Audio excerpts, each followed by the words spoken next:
Hi guys, it's Amy with A to Z Stamping.com, and today I wanted to show you how to make just a simple basic box. We all have presents to give, and sometimes we need a box, and I don't always have any wrapping paper, and so this is a really fun and easy way to make a box with designer series paper. So then you don't need to wrap it because it's already adorable. So let's get started. All you need for this is our Stampin' Up! Envelope punch board. You guys have seen me use this a lot. This punch board is meant to just make, envelopes pretty much of any size, for any size card. It's easy, the instructions are on here, but there's so many more fun things you can do with this. And this is one of them. So we need the envelope punch board and just a 12 by 12 piece of paper. I recommend you use something that it doesn't matter which way it goes, because the sides are going to come up. And so if the paper has to go one way, then part of your images will end up upside down. So I picked this paper. This to me kind of looks Mariners, maybe Seahawks. But I needed a masculine box, my dad's birthday, for my dad's birthday gift. And so I needed something that wasn't super girly. All right, so what we're going to do is we're going to take the paper and we're just going to punch and score all four sides at 3 inches. So I need my scoring tool. So I'm going to do all four sides at 3 inches. So I'm going to put it right here at 3 inches, and I'm going to punch and score. All right, and don't worry, just go as far as the board goes, that's fine. Turn it, again, 3 inches, punch, score. Okay, 3 inches, punch, score. And last time, 3 inches, and I punch. Now to score, since I can't see my score line, you just have to line your scoring tool right there, and it just kind of fits into the groove. All right, now I'm going to flip my paper over. I'm going to do it all over again. This side you can see my score line's a little bit better, but it doesn't even matter. I'm going to mark 3 inches again, punch, score, and if you notice now it lines up with the score line, so now it's going all the way across. So 3 inches, punch, score.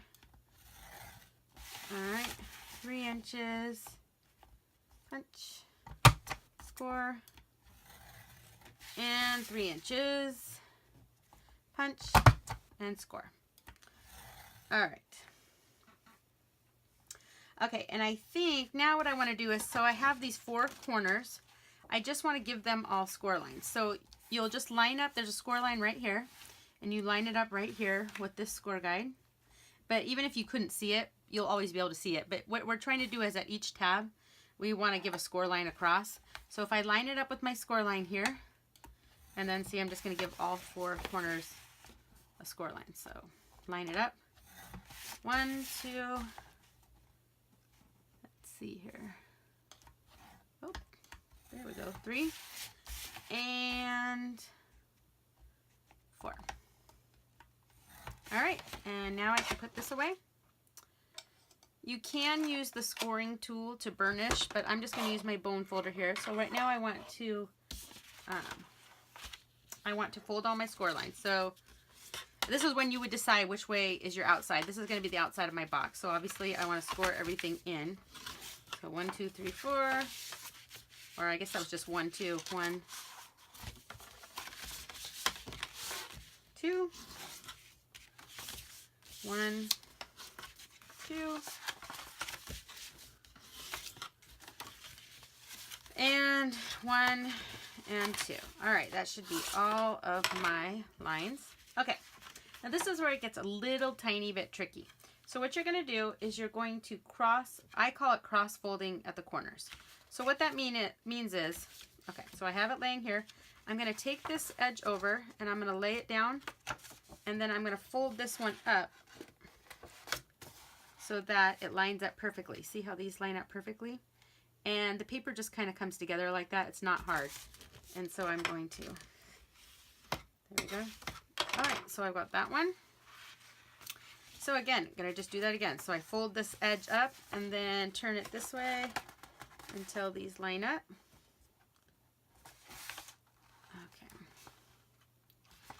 And burnish my edges. All right, now the next one. So I fold it over and then go up. All right, see my paper. This is where sometimes the paper can be a little bit tricky. It's folding up in the wrong spot. There we go. But you just got to kind of watch it and correct it. All right, lay that down. Okay, I got a little piece folded in here. Fix that. There we go. All right, lay it down. And one more. So fold it over and up. Okay, come on, paper. This designer series paper, oh, and I didn't tell you, this is actually from the Moroccan designer series paper. This does expire on May 31st, which I know is just in a day or two. But if it's not already sold out, I don't know, you may find it on the clearance rack. I don't know, but if you really want this, and I think this paper is super cool, then I would go get it today if it's not already gone. But for making boxes, it doesn't really matter. Come on. The point is you will use any paper you like. Okay, now I'm struggling. Okay, you will use any paper you like to make your box. Okay. Again, did I mention it's late at night? Okay. Sometimes that's what a mom's got to do. Late at night. Come on, paper. My last corner here is not cooperating. Honest to goodness, I never have trouble. But I say it's the jinx of the camera. Okay, and there we go. Okay, so here's my 4. Now, as you can see, if I kind of push this together with my hands, see how the box comes together? All right. Oh, come on, box. Anyway, it comes together like this, as a box. All right, this is what it would look like. Okay, but now we got to glue it all together, and this is where it can get a little bit tricky. So you have a couple options. Sometimes I will use my mono adhesive glue, and I might even end up doing that this time, who knows. This is our liquid glue, and if you're going to do that, what you want to do is each of these corners, you want to put glue here, so on the right hand piece, and here on the outside of the left hand piece, because you'll glue it down and together. But I think I am going to try fast fuse. Let's see if this will work. This might get a little too complicated because I need to do all my adhesive at once. So I'm going to here and here. Now the thing is, you want to use something that's going to be really heavy duty and permanent. So snail you probably wouldn't want to use, not if it's a box that you're actually going to hold things in, because snail isn't it's permanent, but it's repositionable, whereas fast fuse is not, and the mono adhesive glue is not either.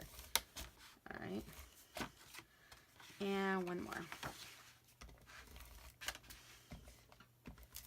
Now it's going to get tricky though, because now I need to flip it over and try not to glue it to the table, but I want to get my adhesive on this side. So one, oh, I need to try to do it. You see how permanent that is?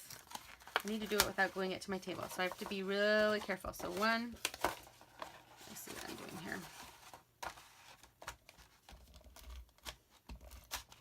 2, okay. If I'm really careful, I think I can do it. Honestly, it is easier just to use the multi-purpose glue, but I thought I would try this, see if it'll work. And it seems to be okay. Okay, so now, what you want to do, just pick one to start with. So we'll start right here, and this one we're going to press it down, and then we're going to press this one down. Okay, so there's one, and just work your way around. 2. Okay, and now this one is going to be 3. It's going to get a little bit trickier. Come on, box.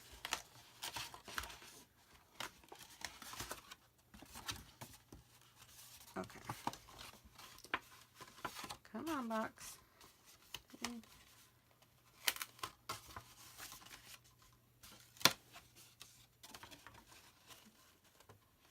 Sorry. 3. And my last side. And 4. All right, though. Actually, that wasn't as bad as I thought it was going to be. So you do have to do a little bit of maneuvering, and then I like to go through and push each side down to really reinforce it. I think these kind of look like Chinese food boxes a little bit. And you see inside, you can see, so all your flaps are glued down. Now at this point, normally when I'm doing the box, this is when, at this point, I would put my gift inside, whatever it is. But I actually don't, I don't quite have the gift ready yet. So I don't want to seal it shut. But normally you would put your gift inside. And sometimes, if I can, I'll put it in upside down and make this the bottom of my box.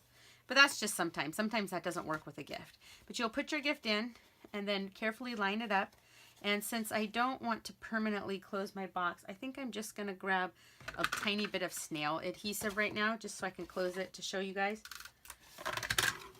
And by doing some snail, I can open it again. But if you were done and ready to wrap your gift, you would go ahead and seal that up a little more permanently. So let's line this up. Just so.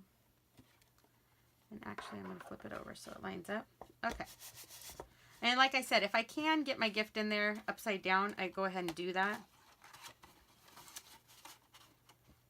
All right. Okay. So now here's my box. Super cute. Then all I usually do is I take some ribbon, and this is some Dapper Denim Ruche ribbon. This is retiring. Last I checked, it was still available until May 31st, and then after that, we don't have it anymore. You might be able to find it on the clearance rack, but I'm not sure. But I like to just take ribbon and I wrap it just like you do a present. So I go this way, and since there's nothing in the box, it's a little bit harder to work with right now. When there's stuff in it, the box is heavier. Okay, but I just go this way. And I'll be able to straighten all this up once I flip it this way. Okay. And then I tie my bow on top. And then you can put a cute little tag or a bow or, I mean, anything else. But I think they look cute just like this. And I usually just tuck my little greeting card in. And there, I don't even need to trim my edges. And there I have a perfectly wrapped little present. And this box is not super tiny. Let's see, this box, let me grab my little grid paper here. 1, 2, 3, so it's about 3 3/4 inch around, and the height is 1, 2, 3, about 4 1/4 tall. So it's pretty big. Like, it could probably hold a coffee mug. It could hold all kinds of things. And here's one I did earlier. Again, this paper is a little bit different. This is also from the Moroccan Designer Series paper that you can't get after May 31st anymore. And I think this paper is so cool, but this also seemed masculine to me. So now I have 2 presents. And anyway, so there you go. See, a simple box when you need a gift box. You don't have wrapping paper. You just take your favorite Designer Series paper, and you have a cute little package. So I hope you enjoyed this video. Make sure you check me out at a2zstamping.com. And be sure to subscribe to my YouTube channel. Thanks, guys. Bye.